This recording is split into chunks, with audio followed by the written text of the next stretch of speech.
नमस्कार, मेरे साथ आप देख रहे हैं न्यूज गंगा और मैं हूं आपके साथ निशा भारद्वाज। और आज के इस बुलेटिन में जानेंगे दोपहर 12 बजे तक की सबसे बड़ी खबरों को। तो चलिए बिना वक्त गवाए शुरू करते हैं आज दोपहर 12 बजे तक की सबसे बड़ी खबरें। ब्राजील में पीएम मोदी का ग्रैंड वेलकम। प्रधानमंत्री नरेंद्र मोदी ब्राजील में 17वें ब्रिक्स शिखर सम्मेलन में भाग लेने पहुंचे हैं। भारतीय समुदाय ने उनका जोरदार स्वागत किया, जिसमें ऑपरेशन सिंदूर पर आधारित सांस्कृतिक प्रस्तुति भी शामिल थी।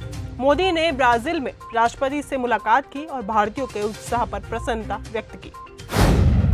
ऑस्ट्रेलिया के सांसदों ने अक्षरधाम मंदिर का किया दौरा। ऑस्ट्रेलिया से आए 5 सांसदों के प्रतिनिधि मंडल का पारंपरिक रूप से ज्ञान मुनि दास स्वामी ने स्वागत किया है।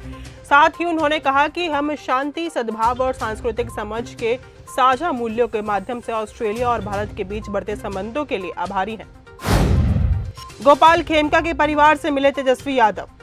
पटना में गोपाल खेमका की हत्या से बिहार की सियासत गर्मा गई है। विधानसभा चुनाव से पहले हुई इस घटना पर राजनीति तेज हो गई है। तेजस्वी यादव ने सरकार पर कानून व्यवस्था चिंताजनक होने का आरोप लगाया और मुख्यमंत्री नीतीश कुमार ने कानून व्यवस्था की समीक्षा बैठक की, पर विपक्षी दलों ने सरकार की कार्यप्रणाली पर सवाल उठाए हैं। पीएम मोदी ने दी दलाई लामा को जन्मदिन की बधाई। प्रधानमंत्री मोदी ने दलाई लामा के 90वें जन्मदिन पर उन्हें शुभकामनाएं दी। विश्व नेता और आध्यात्मिक गुरु के रूप में दलाई लामा को दुनिया भर में बधाइयां मिल रही हैं। उनके उत्तराधिकारी के चयन को लेकर चल रही चर्चाओं के बीच उन्होंने 30 से 40 साल और जीने की इच्छा जाहिर की है। अरविंद केजरीवाल ने बीजेपी पर साधा निशाना। आम आदमी पार्टी के नेता ने कहा कि ये गुजरात में क्या हो रहा है, लोकतंत्र पूरी तरह से खतरे में है। चैतर भाई बसावा की गिरफ्तारी सिर्फ एक व्यक्ति की गिरफ्तारी नहीं है। अगर एक विधायक को आदिवासियों की आवाज उठाने के लिए दबाया जा रहा है तो ये भाजपा सरकार की आदिवासी विरोधी नीति को दर्शाता है। तेजस्वी यादव का बड़ा ऐलान। नेता प्रतिपक्ष तेजस्वी यादव ने कहा कि पशुपति पारस की इच्छा थी कि वो महागठबंधन में आए।